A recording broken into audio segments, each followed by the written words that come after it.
Hi, welcome to a special edition of Matador Express. I'm Brandon Soliz, sports editor of the Daily Toreador, and this is Jack Densmore, sports writer, Arianna Hernandez, sports writer, and David Gay Levita, editor, former sports writer, and we'll be talking about the Big 12. So, Jack, can we get started with some Big 12 preview here?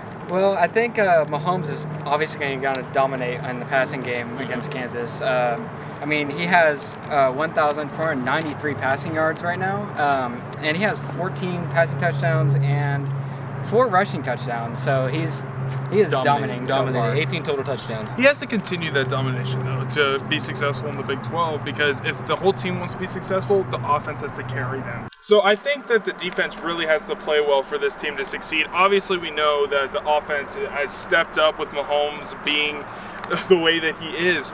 But for us to win games in the Big 12, we have to dominate on defense, and we haven't done that so far yet this year. We've given up 43.3 points a game thus far this year. So we need to have that down a little bit, and just so we can win and have a chance against these Big 12 opponents. Something important is turnovers, correct?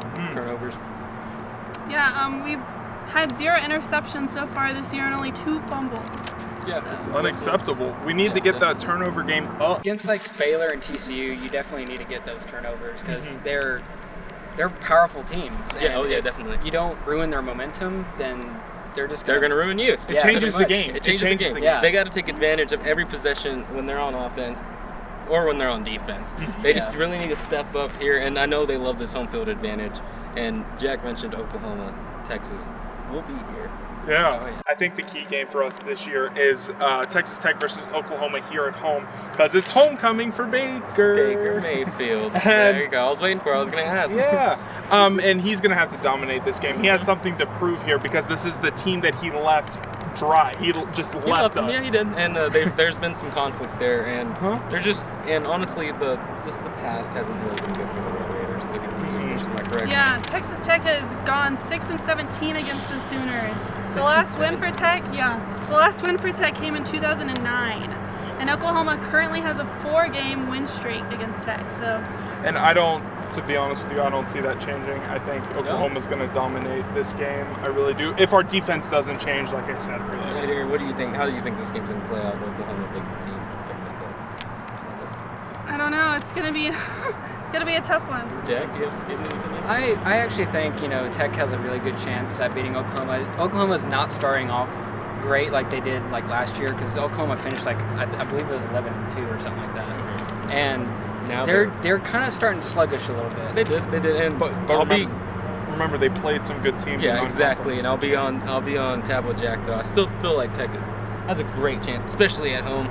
And with this high-powered offense, and they did play some really good teams, but there was also, we can't take away the fact that Oklahoma did slip up in a lot of spots. There was a lot about them. They played a good Houston team, who I think is going to be in the playoffs, by the way, and also a Big 12 expansion team. I feel like that's going to happen, and I think we'll stay at home with the win there. I think Baker will win his homecoming. We're going to move on though to the next big game, which is.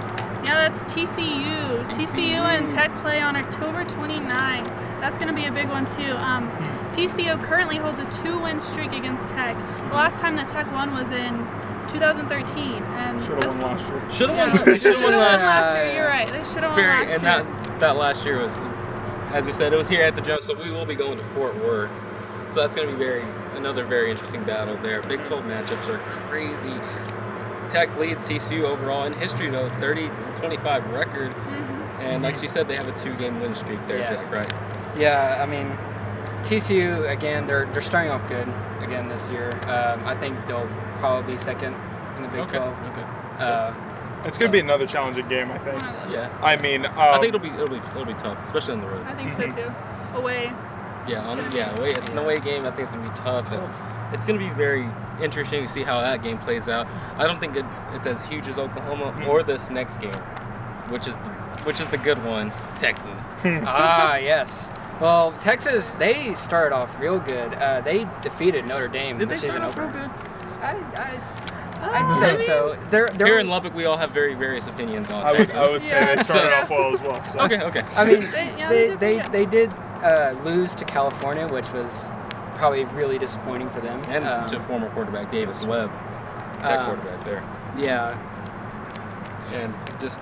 I mean, we won against Texas in their place last year because of how many fans we brought to Austin. Yeah, it was surprising. If you watch video on that, you can hear our Raider Power chants. Also, though, Jakeem Grant was huge in that game. Yes, he was. Can't forget Jakeem the Dream. Can't forget him, man. He was so insanely good.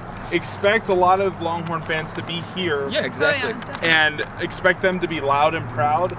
It's going to be a close one. I don't know what's going to happen. I believe we will beat Texas, and I think. I'm not going to go bold, but I'm going to kind of go bold here and say we're going to beat them by a good margin. Okay. We're not going to blow them out. I agree with that. I agree with that. But we're going to beat them. We're going to beat them at Jones, and Pat Mahomes is going to have a field day. I'm not going to lie. Our defense is going to have a field day at practice when they're getting ran if they get beat by these long. They're going to be crazy. So hopefully, I mean, it's going to be a close one, I think. I think it's another key one. But another key game, our last key game of the season is Baylor in Arlington, neutral site, close to Waco.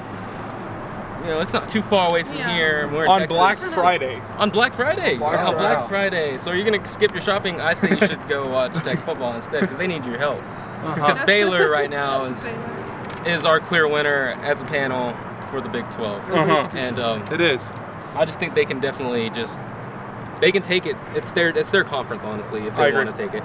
West Virginia is surprisingly undefeated right now, but like we said again, they haven't hit the stride of Big 12 competition. Yeah. For the Baylor game, they've gone through a lot of trouble. We've all seen in the news about the stuff with Art Briles and all the players and the allegations and stuff like that. But they've come back strong. I've watched a few games. Their games this year. They've been strong. I'm expecting, like we said, they're going to win the Big 12. They're the same Baylor team that they were in the previous years. Of course, you lose the seniors. Like you've lost, like Sean Oakman, all those guys, Coleman. They're all gone, but still the same team. Still their conference. But I'm gonna say one thing, since this is Texas Tech, I see us going second or third, placing second or third. Right now, it's anybody's conference. Honestly, Kansas could turn it all around and go undefeated, and they could take it all. But that's not going to happen because we know it's not going to happen. So I'm kind of like the opposite of that, though. Okay. I don't see Tech being that great this year. I know everyone's going to hate me. I see us finishing sixth. Our defense is not there yet, guys. Our defense is not there yet. He's not wrong. Giving up 40 points a game, and it's going to probably go up against the Big 12. I just don't see it happening. I see, teams like West Virginia, Texas, TCU. I see them finishing ahead of us, and mediocre in the middle. Yeah, I do, and I hope that they're on the top. I really do. I just don't see it. I don't see it. Well, David, I kind of disagree with that though, because the only reason why I see Tech possibly getting to the top, like in fourth place, for example, is because the other top Big 12 teams besides Baylor and TCU, like Oklahoma, they're starting off sluggish, so there's a good chance that they won't do good this year. Texas is kind of like an outlier. Nobody really knows how their season's going to go. I mean, they start off pretty good, but they have yet to face the Big 12 teams. So I think Texas Tech has a good chance at being fourth. Arianna, what do you think? Well, I mean, I kind of agree with David. Maybe a little bit better. See them sitting like in fifth place right now. Okay. But it seems like we're split here, so we think they're gonna do great. Me and Jack here. I mean, I think they're gonna do better, but I hope so. And I hope I was on your side. And it all just revolves around the defense. It does. It's true. It really does. Defense and penalties. Those are the two keys. If we do better on defense and cut down on the penalties, we'll win the conference. Oh yeah. And we could add that conference championship to the Jones if you haven't seen. To the east side. We can add the number 1 to Big 12 conference championship. Not Southwest Conference championship. Big 12 conference championship. And honestly, like we said, defense, show up. Please. And it's yours. It's yours for the taking. Please. Thanks for tuning into the special edition of Matador Express. Once again, I'm Brandon. It's Jack, Arianna, and David here. Check out the Daily Toreador website for more info and more recaps on all things tech related. Thank you.